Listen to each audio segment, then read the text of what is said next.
hal-hal yang tidak disyariatkan kok dia mengalokasikan harta ke sana.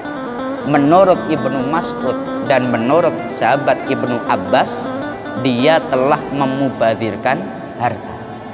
Lah orang yang seperti itulah yang dimaksud pada ayat setelahnya, kanu ikhwanas syayatin. Dia itu termasuk daripada orang-orang yang menjadi saudara setan. Perilaku itu perilaku setan.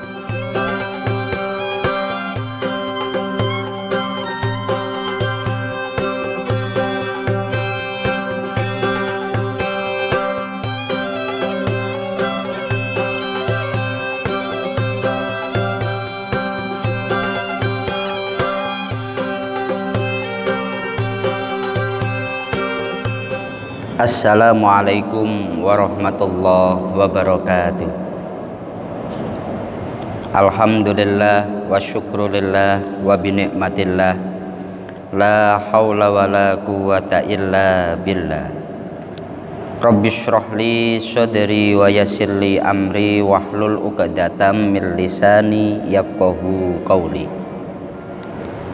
Kepada yang kami muliakan segenap jamaah Masjid Agung Batam yang dirahmati Allah Subhanahu wa ta'ala, seperti biasa setelah melaksanakan sholat duhur, sejenak marilah kita bersama-sama mengikuti kajian tafsir Asy-Syafi'i selama kurang lebih 7 menit ke depan. Marilah kita bersama-sama niat thalibul ilmi dan kita bersama-sama niat iktikaf di masjid ini, agar duduk kita bersama oleh Allah dicatat sebagai ibadah.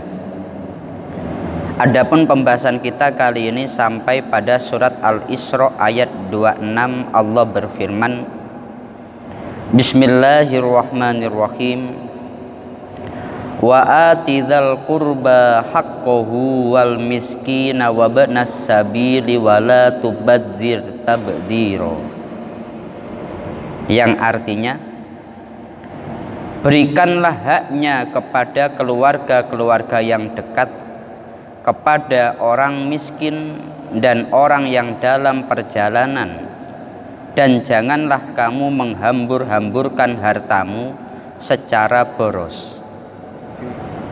Di dalam kitab Al-Um, Imam Asy-Syafi'i beliau berkata, Allah Subhanahu wa ta'ala mewajibkan kepada setiap orang yang mempunyai tanggungan kepada seorang muslim atau kepada dirinya sendiri untuk menunaikannya. Menunaikan berarti membayarkan haknya, bukan membiarkan waktu jatuh tempo berlalu. Jadi ayat ini merupakan ayat perintah. Hendaknya kita itu memenuhi hak daripada kerabat-kerabat kita, hak daripada orang-orang miskin, hak daripada ibnu sabil atau orang yang berada di perjalanan. Kita jangan sampai ketika memiliki harta tidak menunaikan hak kita.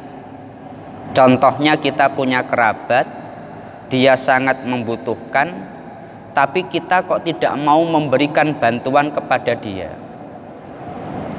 Dengan dia sebagai kerabat kita dan kita memiliki kelebihan harta, dia memiliki hak kepada harta kita. Makanya wa atidhal qurba, penuhilah hak daripada mereka yang menjadi kerabat. Kemudian kepada orang-orang miskin,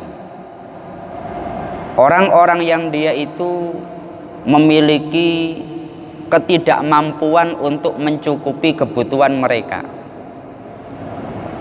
Kita ketika memiliki kelebihan harta, maka kita dianjurkan atau diperintahkan membantu mereka. Sebetulnya kita semua ini orang yang berkecukupan, Pak. Cuma kita itu tidak mampu memenuhi keinginan. Kalau berbicara kebutuhan, kita itu sudah berkecukupan. Aturan syariat orang yang miskin dan orang yang cukup atau orang yang kaya itu sebetulnya sederhana.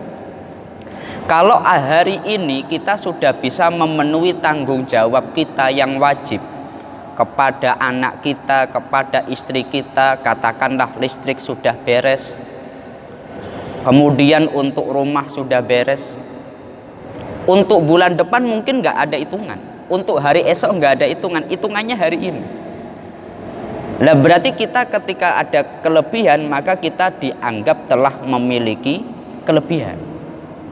Meskipun kadang kita punya keinginan membeli rumah baru belum kesampaian, membeli mobil baru belum kesampaian, atau mungkin kita membandingkan dengan teman sekantor, saya masih miskin karena bandingannya mereka. Tetapi kalau kita mau mengukur saya ini sebetulnya orang miskin atau orang kaya, syariat memberikan sebuah batasan. Batasannya adalah kebutuhan pokok kita. Kalau kebutuhan pokok kita sudah terpenuhi, berarti sebetulnya kita masuk kategori orang yang punya kelebihan. Tapi dalam ayat ini juga ditegaskan wala tubadzir tabdziro, dan jangan kalian menghambur-hamburkan harta secara boros. Kita juga ketika memiliki harta tidak diperbolehkan untuk menghambur-hamburkannya. Di dalam ayat yang lain Allah berfirman, innal mubadzirina kanu ikhwanas syayatin. Orang yang suka menghambur-hamburkan uang, boros, itu termasuk dari saudaranya setan. Jadi perilaku itu perilaku setan. Cuma kita harus memahami maksud tabdzir atau memubadzirkan harta itu bagaimana. Sahabat Ibnu Mas'ud dan sahabat Ibnu Abbas, beliau pernah menyampaikan, maksud daripada orang yang boros, yang dilarang, yang mubadzirkan harta itu adalah orang yang dia tidak mengalokasikan harta pada ketentuan syariat. Itu yang dianggap atau yang masuk kategori mubadzir pada harta. Contohnya ada orang dia itu katakanlah hanya dengan 1.000 dia kemudian judi. Itu sudah dianggap sebagai memubadzirkan harta. Karena dia telah mengalokasikan hartanya pada yang tidak semestinya.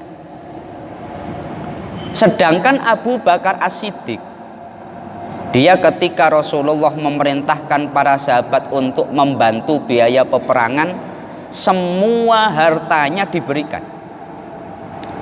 Jadi semua hartanya diberikan. Dia untuk sodakoh betul-betul royal beliau. Untuk sodakoh betul-betul mudah. Ada orang minta sumbangan masjid, kasih. Ada fakir miskin, kasih. Tapi itu tidak dianggap orang yang boros, tidak dianggap orang yang memubadzirkan harta atau menghambur-hamburkan harta. Kenapa? Karena dia mengalokasikan pada apa yang telah dianjurkan atau ditetapkan syariat. Itu perkara yang baik. Abu Bakar itu beliau paling terkenal itu.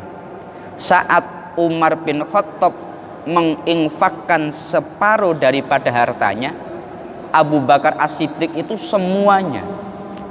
Nabi sampai berkata, kalau semua kamu sedekahkan, yang kamu tinggalkan untuk keluargamu apa? Allah dan Rasulnya, itu sudah cukup. Allah dan Rasulnya. Tapi yang dilakukan Abu Bakar itu tidak dianggap menghambur-hamburkan harta. Kenapa? Karena itu bagian daripada apa yang diperintahkan di dalam syariat kita. Berbeda hanya dengan 1.000 dialokasikan pada sebuah perjudian. Itu dianggap memubadzirkan harta. Itu padahal masih 1.000. Kalau nanti perjudiannya sudah berjuta-juta atau miliaran, yang penting ketika tidak dalam konteks diperintahkan oleh syariat, sebuah kemaksiatan kok dia mengalokasikan harta di sana, maka itu memubadzirkan harta. Contohnya banyak itu. Orang berjudi, katakanlah naudzubillah dia membayar PSK, atau dia mungkin untuk hal-hal yang dilarang, membeli narkoba dan sebagainya. Hal-hal yang tidak disyariatkan kok dia mengalokasikan harta ke sana, menurut Ibnu Mas'ud dan menurut sahabat Ibnu Abbas, dia telah memubadzirkan harta. Lah orang yang seperti itulah yang dimaksud pada ayat setelahnya, kanu ikhwanas syayatin. Dia itu termasuk daripada orang-orang yang menjadi saudara setan. Perilaku itu perilaku setan. Dan semoga melalui ayat ini kita bisa semakin mengerti dalam mengalokasikan harta kita. Selama harta kita dialokasikan pada hal yang diperintahkan syariat, maka itu tidak ada istilah memubadzirkan atau menghambur-hamburkan uang. Tapi bila kita alokasikan harta kita pada yang tidak diperintahkan syariat, yang dilarang syariat, itu masuk kategori kanu ikhwanas syayatin. Semoga kita semua terhindar daripada hal itu, dan semoga ini bisa bermanfaat untuk kita bersama. Mari kita tutup dengan kita bersama-sama membaca surat Al-Fatihah. Semoga Allah senantiasa memudahkan urusan-urusan kita bersama, dan Allah senantiasa memberikan hidayah, maunah, inayah kepada kita semua. Al-Fatihah. A'udzubillahi minasyaitonirrajim. Bismillahirrahmanirrahim. Alhamdulillahirabbil alamin arrahmanirrahim maliki yaumiddin. Iyyaka na'budu wa iyyaka nasta'in. Ihdinas siratal mustaqim, siratal ladzina an'amta 'alaihim ghairil maghdubi 'alaihim waladdallin. Amin. Kurang lebihnya dari kami mohon maaf. Akhirul qauli wallahul muwaffiq ila aqwamit thoriq. Wassalamualaikum warahmatullahi wabarakatuh.